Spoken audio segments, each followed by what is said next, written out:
Everyone who has ever seen a postcard is familiar with this red and blue circle and the words "Mind the Gap." Spotlessly clean stations, silent trains, seamless Wi-Fi on the platforms. A symbol of a high-tech metropolis, frozen in its transport perfection. We're sold a picture of humanity's ultimate victory over space and time. But modern design is a master at deception. If you look away from the glowing screens and touch the curved wall of the tunnel, you can feel the faint vibration of old metal. This is not a triumph of modern urbanism, but a Victorian coal mine that has lost its mind. Behind the smooth plastic lies a story of claustrophobia, suffocation, and compromises that have trapped the city. By the end, you'll understand why modern trains are shaped like cramped capsules. You'll discover where the unbearable summer heat in the deep stations comes from. It will become clear how the pragmatic decisions of men in top hats shackled London's physical development for centuries. We'll descend to see the true cost of this underground survival. But let's go back to square one, to the moment when there was only mud beneath our feet and paralyzed streets above our heads, when there were no steel shields, no electricity, and no understanding of the massive consequences. In the mid-19th century, London was not a global financial hub. It was a bloated industrial monster, swallowing people by the thousands. The population had reached 2.5 million people, crammed into dense medieval buildings. The city was suffocating from its own success, lacking the physical space for horizontal growth. Streets designed for carts and the occasional horseman had come to a complete standstill.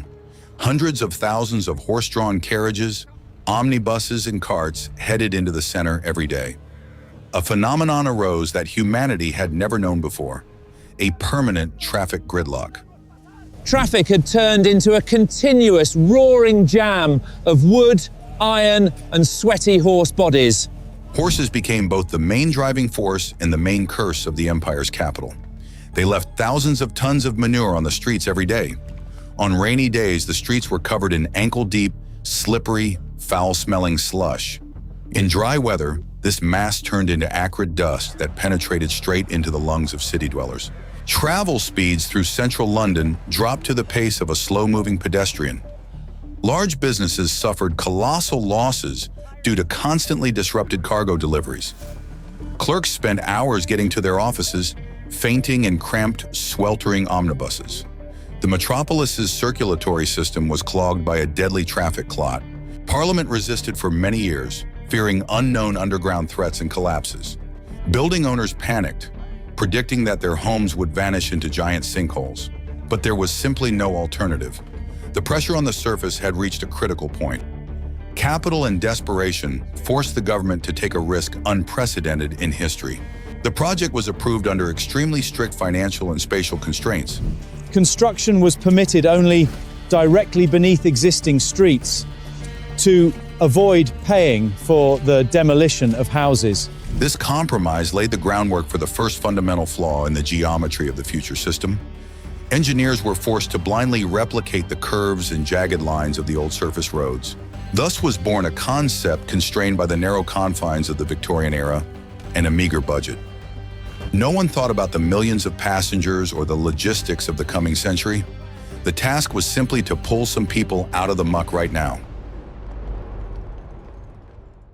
Safe, deep drilling technology simply did not exist in 1860. Therefore, the first line was built using the most barbaric open-cut method. The trench digging method was more like open-heart surgery performed with a butcher's cleaver. The street was roughly cut open from top to bottom, paralyzing life in entire neighborhoods for months on end. Workers dug a gigantic trench up to 10 meters deep right beneath the windows of houses. Massive brick arches were laid into this gaping earthen wound. Then the finished structure was backfilled with soil, and the cobblestone pavement was hastily restored. It sounds like a neat engineering plan, but the reality was monstrous. The trenches cut through a complex, chaotic layer of decaying underground utilities. Workers stumbled upon forgotten plague graves, unearthing thousands of human skeletons. They punctured fragile water pipes, flooding the excavation pits with streams of drinking water. But the most terrifying enemy turned out to be London's old sewer system. The underground river fleet, long since converted into a sewer, crossed the construction route, Engineers tried to encase it in a cast iron pipe, but the internal pressure proved too great. The foul-smelling torrent breached the fortifications and flooded the tunnels with black, deadly sludge. Months of grueling labor were ruthlessly destroyed in a matter of hours, with pickaxes, crowbars, and shovels. Thousands of laborers toiled in impassable mud for 14 hours a day. They carried heavy, wet London clay on their own backs. The muscles and broken bones of these men became the subway's first consumables. The construction exposed the extreme fragility of the city, hanging over an artificial void. Horses plunged into the open pits along with their loaded carriages. Neighbouring houses were covered with deep cracks from the vibration of the constantly driven piles. London watched in horror as the belly of its own central streets was laid bare. After 3 years of continuous struggle against earth and water, the enormous trench was closed. The scar on the body of the metropolis was neatly stitched shut from above with even rows of cobblestones. Inside, a dark, cold void had formed, awaiting its first technical blood. The system was ready to launch, but no one fully understood how it would work. January of the year 1863 was marked by a triumph of transportation. The first passengers, respectable gentlemen in top hats, descended onto the gas-lit platforms. They took their seats in comfortable wooden carriages, lined with expensive cloth and leather. The illusion of incredible progress and comfort was perfect until a sharp whistle sounded. A huge steam locomotive entered the tunnel, spewing sparks, ash, and clouds of thick smoke. Using steam power in an enclosed space was pure, unadulterated madness. It directly contradicted all the laws of physics and basic common sense. But no other powerful and reliable engine simply existed at the time. Engineers attempted to modify the locomotives by installing primitive steam condensation systems. They directed the exhaust into special tanks of cold water, trying to reduce the acrid emissions. But this technology was extremely unreliable and only worked on very short stretches. In reality, the trains continued to mercilessly fill the tunnels with unbearably extrid coal smoke. With every new trip, the air deep underground grew heavier. The tunnels quickly filled with thick, acidic sulfur fumes that stung the eyes until they watered. Passengers got off at stations with faces blackened by soot, coughing up dark phlegm. Doctors began to record daily mass outbreaks of asthma and suffocation among wealthy Londoners. Engineers and firemen bore the brunt of the most terrible chemical assault on their lungs. They worked in open cabs, constantly choking on the heat from the firebox and the poisonous gases. Many rapidly lost their sight due to the constant exposure of their corneas to sulfuric acid. People fell into a deep faint right behind the control levers of the train, hurtling through the darkness. Behind those fake windows, there were neither cozy rooms nor living people. There was a yawning abyss from which clouds of poisonous vapor roared out, blowing directly into the faces of passers-by. It was a physical, material compromise between the survival of the passengers and the comfort of the surface dwellers. The underground persistently demanded fresh air, aggressively taking it from the suffocating city. The resounding success of the steam subway turned out to be its curse, creating the illusion of absolute efficiency. Passenger traffic grew, new trains were added, and the suffocating smoke became even thicker. The system operated at the absolute limit of the human body's physiological endurance. This was not the transportation of the future, but a daily gas attack paid for with their own money. By the end of the 19th century, digging new tunnels on the surface had become absolutely impossible. Central London was so densely built up that there was no space left for new cuts. Problems with buying up private land and paying compensation paralyzed any expansion outward. The urban fabric categorically rejected attempts to further open up its streets horizontally. There was only one realistic option left: to go deep into the layers of London's blue clay.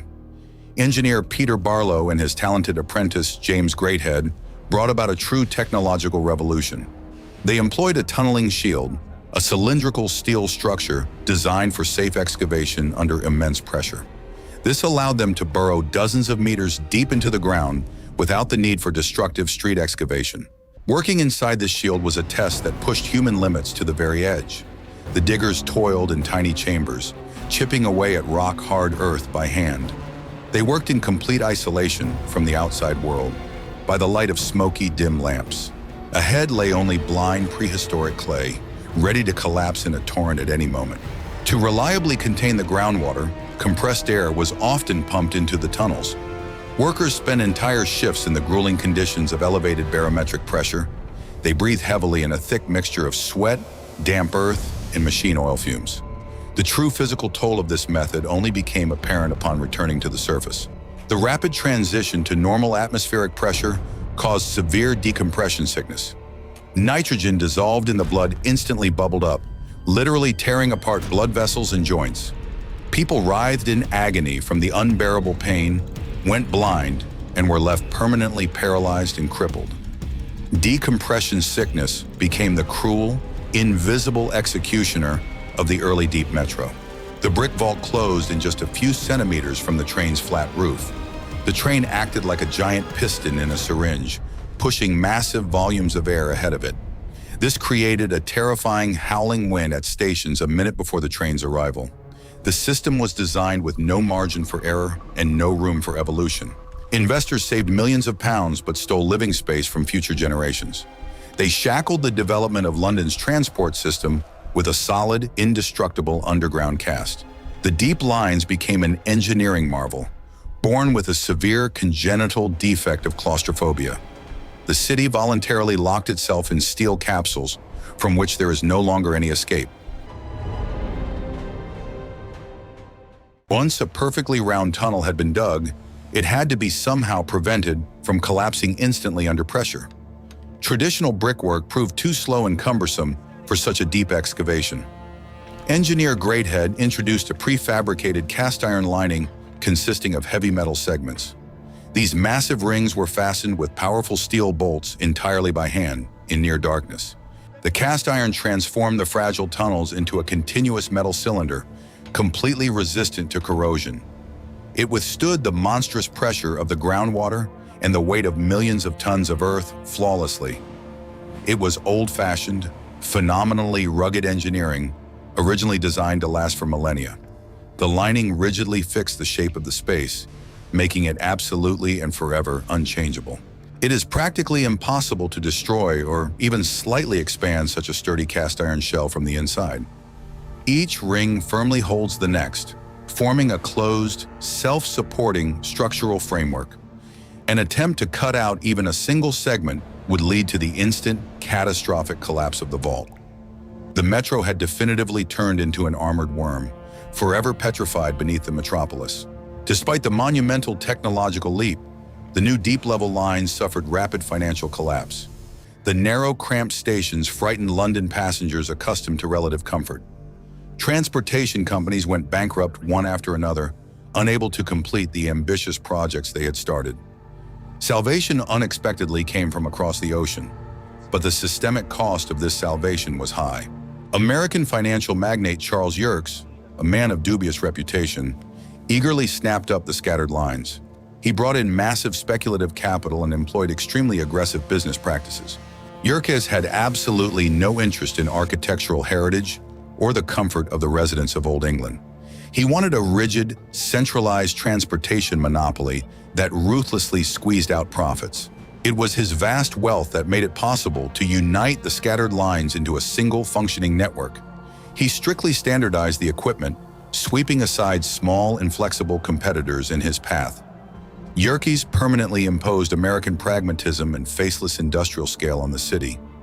Disparate transportation experiments turned into a single, soulless machine for moving masses of people. The infrastructure became a rigid, invisible skeleton onto which the flesh of residential neighborhoods rapidly grew. This dense interdependence created a dangerous illusion of strength and eternal, uninterrupted growth. Charles Yerkes died, leaving behind a gigantic, pulsating transport mechanism, a mechanism that required more and more energy to function with each passing year. Old, unhurried, steam-powered London was finally and irrevocably locked within cast-iron rings. The new underground system was incredibly sturdy, unifying, yet frighteningly rigid. It was physically incapable of bending or expanding. It could only break under catastrophic overload. The dawn of the fast-paced 20th century demanded the complete, unconditional destruction of the old steam-powered system. Thick steam and deep, incredibly narrow tunnels proved to be utterly incompatible with human life. Passengers simply refused, physically, to descend into these smoky, suffocating tubes of the new deep lines. The only salvation from bankruptcy was the large-scale, total electrification of the entire underground network. The sudden introduction of electricity was a true shock therapy for the soot-soaked body of the subway. It was not a smooth, well-thought-out modernization, but a violent surgical intervention into a living organism. Bare high-voltage cables began to be laid in the damp, perpetually leaking Victorian vaults. The clean technologies of the 20th century were crudely and hastily carved into the dirty architecture of the 19th. The introduction of the contact rail instantly brought a new, invisible, deadly threat to the workers. A 600-volt current pulsed constantly just a few centimeters from the platforms. Now, death did not come gradually in the form of a long suffocation or agonizing caisson disease. It struck instantly, from a single careless step in the damp darkness. Electricity gave the subway a bright, unnatural light, forever dispelling the centuries-old, frightening darkness. But this bright light mercilessly exposed the dirt, the drips, and the unbearable crampedness of the arches. The romance of industrial steam was gone, leaving behind only the bare, unadorned utilitarianism of the pipes. Passengers were finally reduced to mere electrical impulses on an abstract traffic diagram. The introduction of this new clean energy did not solve the old ventilation problem, but merely transformed it. Electric motors no longer belched coal smoke, but they generated a gigantic amount of heat. Trains braking with heavy pads continuously converted kinetic energy into hot air. This heat could not physically escape through the dense cast iron rings of the deep tunnels. The London clay tightly surrounding the pipes began to function as a giant geological heat sponge. At first, it eagerly absorbed this heat, maintaining a pleasant coolness in the deep stations. Engineers rejoiced, naively believing that the problem of temperature regulation had been successfully solved by nature itself. No one realized at the time that the capacity of this clay sponge was strictly finite. Every passing train added its own portion of energy to the soil surrounding the station. Electrification breathed new life into the old system, multiplying its transport capacity many times over. Trains began running every few minutes, carrying millions of hurried city dwellers. But with every turn of the steel wheel, a climatic time bomb was being set. A powerful electrical discharge successfully revived the underground corpse, forcing it to run a marathon. The architectural form remained the same, but its functions and load increased incredibly, many times over. This technological salvation from smoke created a new, hidden physical cost, which they would learn about later. The new deep stations immediately created a monstrous logistical nightmare at the entrances and exits. Passengers quickly arrived at a depth of 30 meters, but they had to be lifted back up en masse. Huge hydraulic elevators handled the task, but created constant bottlenecks. Irritated crowds gathered in cramped underground lobbies, risking being crushed during rush hour. The load on vertical passenger transport exceeded absolutely all the design limits of Victorian engineers. People were wasting a tremendous amount of time, the very reason they had gone underground in the first place. The capacity of even the fastest line was crippled by the agonizing slowness of the elevator rides. The system desperately needed a continuous, uninterrupted flow of moving people. The escalator, a continuous mechanical staircase imported from America, proved to be a brilliant solution. The first such complex mechanism was installed at Earl's Court Station in 1911. It was a grandiose structure with heavy wooden steps that frightened ordinary people. It moved with a continuous, hypnotic hum of massive gears and steel chains. At first, passengers were terrified to step onto this conveyor belt moving straight into the abyss. The company had to hire a man with a wooden leg to ride up and down to demonstrate its safety. Gradually, the fear subsided, giving way to an automatic, mindless submission to the rhythm of the enormous machine. Escalators cut wide, sloping shafts through the earth, connecting two different worlds directly. But these gigantic fail-safe mechanisms harbored a hidden, fatal design flaw. The steps, balustrades, and guide rails were made of sturdy wood for the sake of simple cost-cutting and weight reduction. Hidden beneath them were tons of thick machine oil, necessary for lubricating the giant drive chains. This accidental combination of materials created a perfect, deadly powder keg. The escalators operated flawlessly, creating the illusion of complete engineering control over the underground. They allowed people to be safely lowered to previously unimaginable depths beneath London. Stations were built lower and lower, escaping any surface-level problems of dense urban development. The flow of transit became a continuous, obedient cascade of human lives. At the same time, the mechanized journey back up became a long and physically demanding process. The inclined shafts functioned like giant, perfectly designed exhaust pipes. In the event of a disaster, they would instantly turn into red-hot furnaces with excellent draft. But no one thought about that as long as the heavy gears turned steadily and rhythmically. Each successive technical fix only served to complicate the system's internal architecture. The implementation of the mechanics successfully resolved the crowd crisis, but laid the groundwork for a new, terrifying vulnerability. The city stepped onto the wooden steps leading straight into the darkness with joy and relief. In 1940, the subway's original transport function was destroyed. London was subjected to the most brutal, round-the-clock bombing by the German Air Force during the Blitz. The transport system suddenly became the only reliable shelter for hundreds of thousands of terrified city dwellers. People spontaneously broke open heavy locks and descended into stations in search of safety. The government initially strictly prohibited the use of the subway as a mass bomb shelter. The authorities had good reason to fear epidemics, panic, and the complete paralysis of vital military transport. But in the face of falling high-explosive bombs, the masses' survival instinct proved stronger than any orders. The authorities capitulated, officially recognizing the deep stations as shelters for the population. Platforms designed solely for the quick waiting of trains turned into surreal, gigantic dormitories. People slept haphazardly right on the cold concrete floors, covering themselves with rags and old newspapers. Life froze in a thick, unbearable mixture of the smells of unwashed bodies, bleach, and primal fear. Trains continued to rumble just inches from the heads of children sleeping on the platform. The illusion of absolute safety in the deep tunnels was soon shattered with terrifying brutality. In October, a heavy bomb pierced the roof of Belém Station, bringing down tons of earth and asphalt onto the platform. The explosion severed major water and gas mains, burying more than 60 people alive. The darkness of the flooded underground was filled with the screams of people drowning in the icy water. In January 1941, a direct hit on the ticket hall at Bank Station tore a giant crater. The blast wave traveled deep down the escalator shafts, sweeping away people taking cover like specks of dust.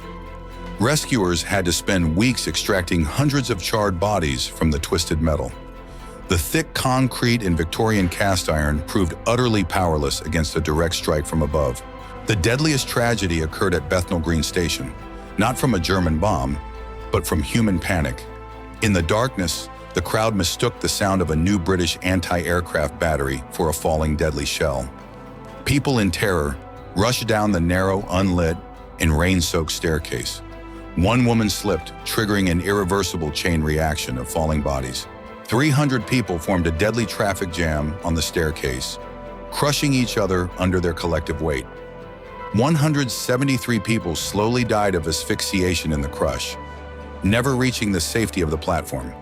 The staircase's design, completely ill-suited for mass panic, turned into a weapon of murder. The London Underground survived this war, but emerged from it severely, irreparably damaged. All systems had been worn down to their absolute limit by continuous operation without proper maintenance. Pipes, pumps, and power cables had aged by several decades during those brief war years. The underground saved the city, meekly accepting the role of a giant iron lung. But it paid for this salvation with deep, irreversible structural damage. The metallic underground organism absorbed the blood, sweat, and horror of that war forever. The long post-war decades became a time of slow, invisible decay for the entire infrastructure. The city grew rapidly, funding was constantly cut, and the old equipment was operating at the point of critical wear. Layers of cheap oil-based paint piled up on top of one another, hiding rust and dangerous microcracks. the system turned into a dilapidated, creaking museum through which millions of people walked indifferently every day.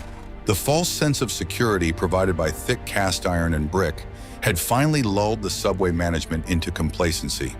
The main danger did not come from a sudden collapse of the arches, but from the accumulated microscopic grime. The wooden escalators from the 1930s continued to creak monotonously, carrying hurried passengers. Their interiors had long since turned into a warehouse of compressed trash, heavily saturated with flammable grease. November 1987 became the point of no return at King's Cross Station. One of the passengers lit a cigarette on the escalator and tossed a burning match past the moving steps. It fell right into a gap where dry lint and grease had accumulated over decades. A unique physical phenomenon occurred, which experts would later call the trench effect. The narrow sloped shaft of the escalator acted as a perfect, powerful wind tunnel. The flames caught the dry wooden steps and shot upward with explosive force. A jet of superheated gas, instantly heated to 600 degrees, struck the ticket hall directly. The huge waiting hall turned into a blazing crematorium in a matter of fractions of a second. The temperature was so extreme that metal turnstiles melted and the wall tiles peeled away. 31 people died on the spot, suffocating or burning alive in the toxic smoke. Among them was a heroic firefighter who was the first to descend into that raging inferno.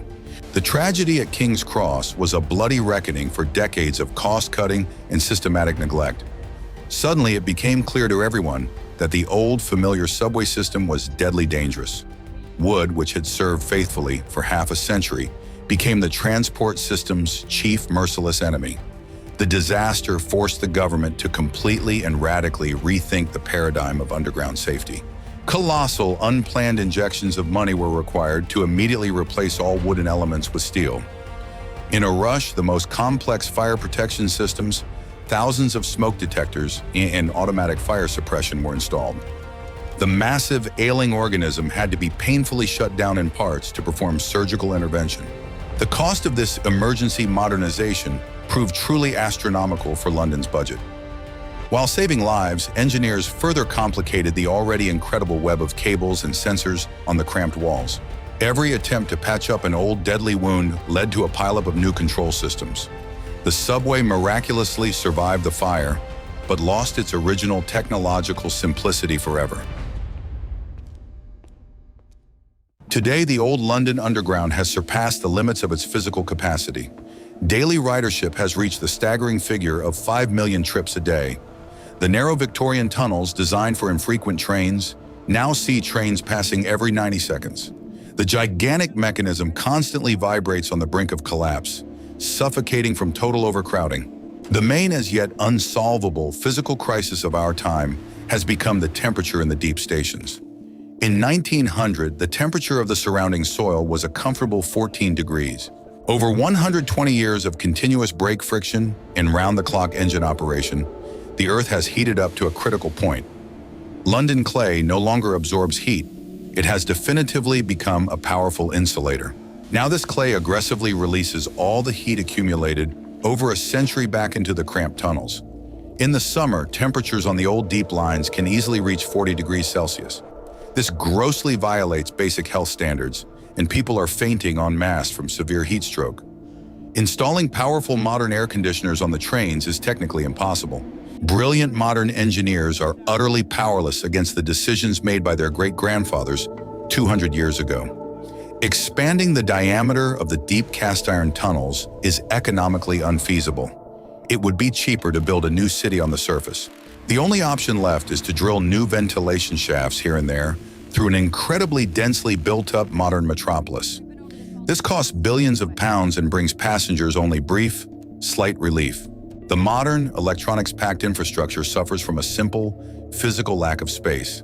Thick fiber optic cables and alarm and security system units have to be mounted directly onto the old leaking arches.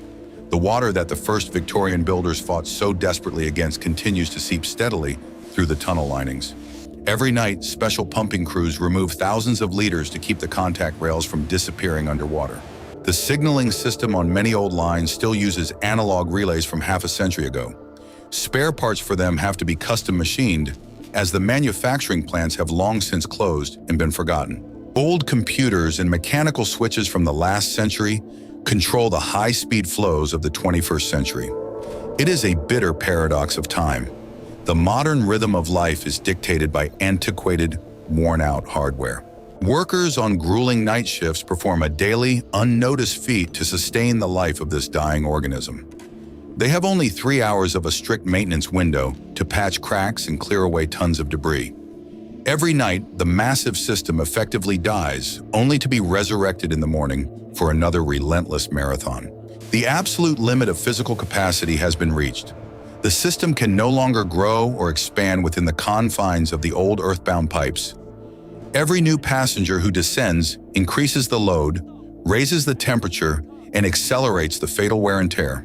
The subway has finally turned into an overheated steel pressure cooker with a valve that jammed long ago. Take another look at the famous, perfectly drawn map of the London Underground. These straight, multicolored lines on a clean white background look flawless, logical, and perfectly clear. But this is pure abstraction, the greatest geometric and marketing lie of our time. The map never shows jagged profiles, cramped arches, or people suffocating in the summer heat. The reality of the London Underground is heavy, dirty, and merciless physics. It is cast iron, crumbling brick, and damp London clay, tightly binding the movement of a vast metropolis. 200 years of compromises, tragic mistakes, and brilliant but brutal decisions have shaped the city into what it is today.